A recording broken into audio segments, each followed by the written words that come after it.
I have two questions. First, are you going to write a book so that this information can be absorbed? It's really difficult to get it all.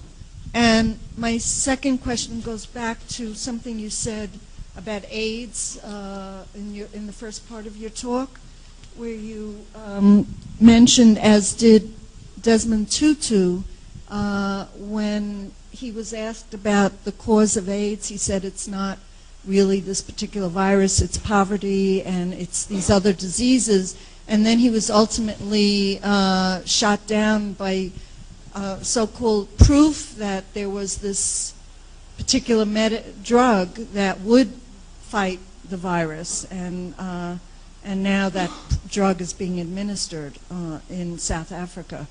So those are my two questions. What was the question in the second part? Well, what really you seem to agree with Desmond Tutu about that. I don't agree with Desmond Tutu about anything, I don't think. Oh. But I will say that if he said that, then I agree with that statement, perhaps. But Desmond Tutu has objectives, has interests. So I don't align myself with Desmond Tutu. He was barring this But I know the story to some degree, so I'll answer your question without trying. I don't mean to be offending you. Pass the mic to someone else. But the answer to that question is Desmond Tutu did raise a very good point, which had some truth and some issues that needed to be addressed. And then, of course, he was hammered down by the system because you just can't challenge the system at that level if you're Desmond Tutu. Why do I say I don't align myself with Desmond Tutu? I also don't align myself with Nelson Mandela, who went on to, serve the interests of Cecil Rhodes' family in South Africa against the Congolese people. Nelson Mandela went about making some deals for the big mining companies in the Congo later. And so that brings up the whole question of, was there any end to apartheid in South Africa, which raises the question of what can we do about the Congo, which raises the question of how there are powerful forces at work in the United States to silence this narrative and make sure that those who are working for Congo are shown to be either, in other words, there are people whose stories about Congo are promoted, or organizations that are promoted because they're not getting to the root of the story. And then there are organizations that are telling the true story that are covered up, and those are the ones that need to be supported. That's exactly what happened with the apartheid movement. It was infiltrated and controlled at a certain level. And back to your question about AIDS, somebody should do some work about this, because there are so many questions that remain unanswered about the AIDS sector, Bill Clinton's connection to his AIDS philanthropy, billions and billions of dollars pumping into Rwanda and Uganda and Congo through Clinton's philanthropy, so-called philanthropy, which is basically guilt money. His connection to Paul Farmer, for example. Paul Farmer, anybody not know who Paul Farmer is? Paul Farmer published a book which is fantastic. When I read it, I thought it was as good as Manufacturing Consent by Noam Chomsky. I'm like, this is a fantastic book, and it is. It's Pathologies of Power by Paul Farmer, based on his work as a doctor in Haiti and in Russia, dealing with tuberculosis, not AIDS. So it raises the question of tuberculosis. But then Paul Farmer goes on, accepts all this money from Bill Clinton, and suddenly he's Clinton's envoy in Haiti after the earthquake, and also working with Paul Kagame in Rwanda, and building a house in Rwanda. Now, whose land is he building a house on? Because what happened in Rwanda was the Hutus were forced out, and when they left, Tutsis from outside flooded in, killed off Tutsis who were in the country. That's where the genocide came from. And also the people fighting back. And the Hutus who came back found that their land and their families, their houses had been taken. So where did Paul Farmer get this land? Where is he getting his money? What is Paul Farmer's connection? Anyway, there are huge questions that need to be addressed here about the AIDS sector in Africa. And the bottom line is, I mean, it's as simple as saying and admitting that the pharmaceutical companies test drugs in Africa. They would never test on people in the United States. Like the Tuskegee experiment in the United States that was such a huge crime eventually. That's exactly what happens in Africa. But all these arguments are presented by Nicholas Kristof for the New York Times, who says that we need to be able to, the Africans want it. They're going to be dying of AIDS anyway. They'd like to try the drug out. They're not properly informed. Informed consent is one thing, but that's not what's going on. It's testing of pharmaceutical products. Anyway, the bottom line is it needs to be addressed. And I can't seem to find the resources to sit down and write a book. Can you illuminate us from your perspective on the Shabab in Somalia? Would you say there could potentially be a stabilizing force, particularly since they've taken on the Ethiopians and they've taken on try to assassinate, I think, the president of Uganda? Do you think they're just being vilified by the Western media? I don't support terrorism, so I don't support the American military presence in Somalia. or the Ethiopian presence in Somalia. The United But States I'm asking you about the Shabab. I'm getting there. The United States has a base in Ethiopia in which they have several big bases in Ethiopia in which they launched the invasion of first of all, they've got genocide going on against 4 or 5 main groups in Ethiopia: the Oromo, the Omo people, the Oromo people, the OLF is the Oromo Liberation Front. Yeah, the Oromo, the Omo, and the Anuak people, and the Ogaden Basin, where they marched across the Ogaden, killing all these people as they invaded Somalia, whenever that was, just a few years ago. The Somali real power structure in Somalia is Islamic, and they're a people's government. They've always been a people's government. They have terrorist tactics, which nobody wants to support, but they're also defending their own country. Do I think that the Islamic movement in Somalia, the power structure in the Shabab, has some legitimacy in their actions? It's like asking me if I thought Geronimo had a right to fight against the cavalry. Can they take over? Do they deserve to run Somalia? We don't deserve to run it. I don't know how to answer your question on a certain level. As long as we understand that the American military presence, the covert operations, snatch and grab operations are going in from Kenya, from Ethiopia, from Djibouti. They're sending UAVs out there. All these so-called pirates in Somalia began as fishermen. We're dumping nuclear waste in the water off the ocean. The whole shipping issue off the coast there. For example, we're told about pirates, Somali pirates, but we're not told that Israel shipped in all these weapons on a big ship that the pirates captured.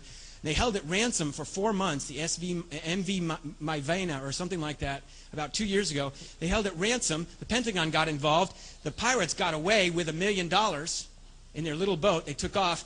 The Israeli ship docked at Mombasa, Kenya, which is the American military port in Kenya, and the weaponry offloaded, marched across, drove across Kenya and into South Sudan and on its way to Darfur.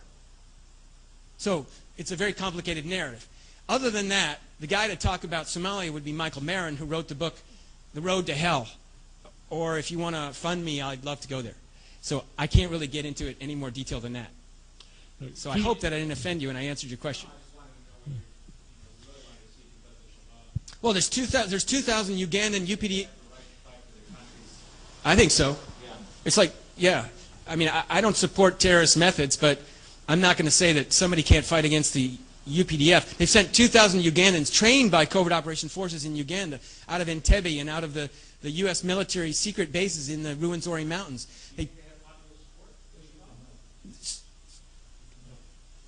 Yeah, I do think that there's a lot of popular support, and there's a lot of popular support for the Shabab. I do think so, yeah.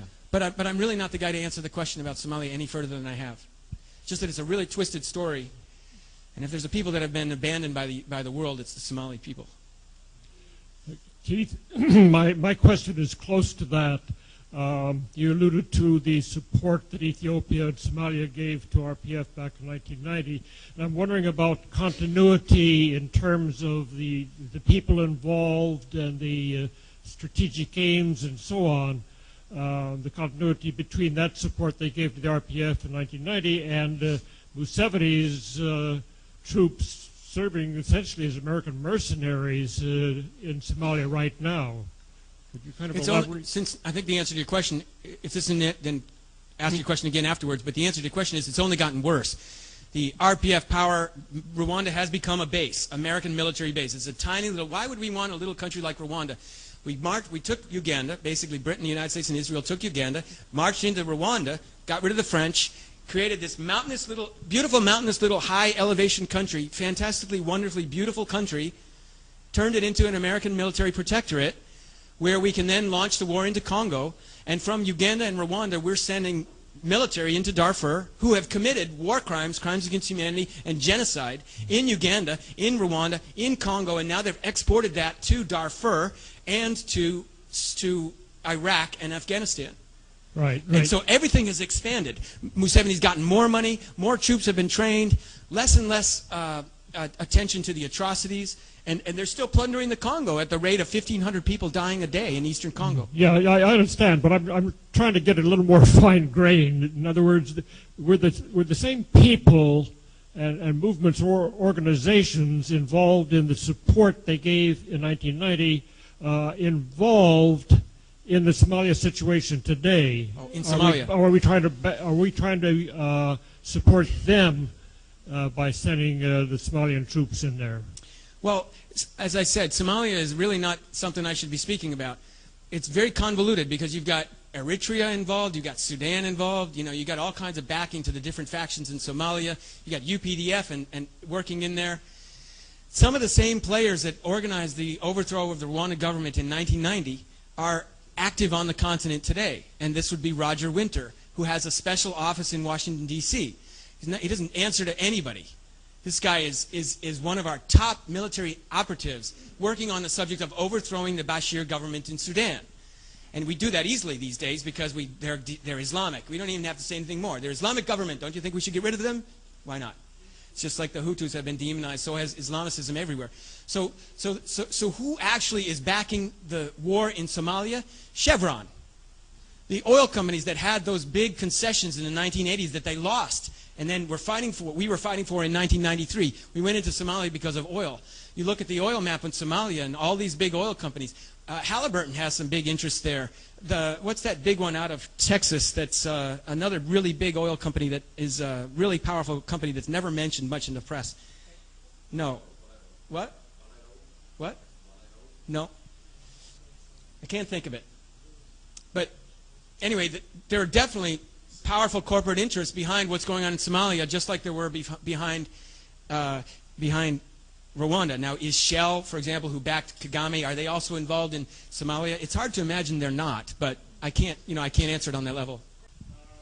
And if you take a bird's eye view and don't restrict yourself to Africa, just a few short miles over the water there, you've got Yemen, so that connects right directly.